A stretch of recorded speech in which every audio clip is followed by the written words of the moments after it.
Watts.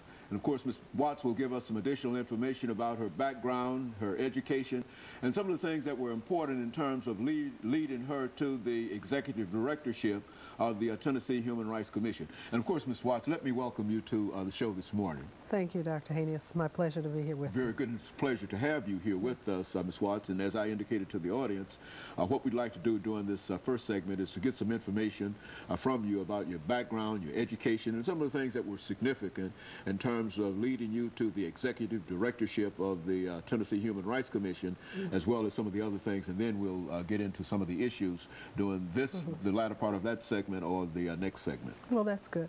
Well, I am a native of Nashville, so I'm back home again after a long absence, alumni of Tennessee State, product of Davidson County Schools when they were segregated. I went to Haynes High School. Very good. For people who are Nashvillians, they'll understand that.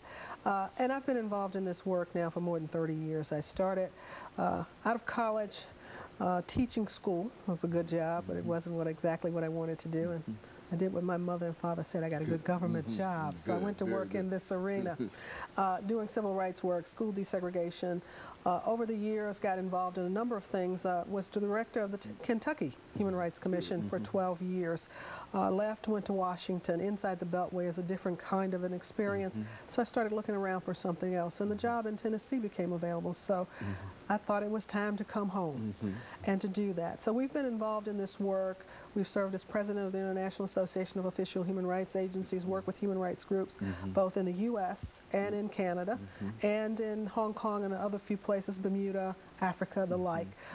And we've been involved for the last 2.5 years before coming here, teaching individuals about how to do good investigation. So we've been doing education in the arena of human rights investigative kind of work in Washington for the National Fair Housing Training Academy, which was funded by HUD. We were on Howard University's campus for about 2 years, teaching groups on site.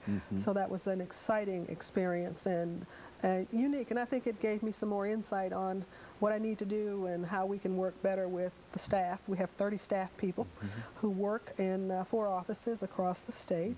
We have an office in Chattanooga. We have an office in Memphis. We have an office here in Nashville and one in Knoxville. We have 15 commissioners appointed by the governor.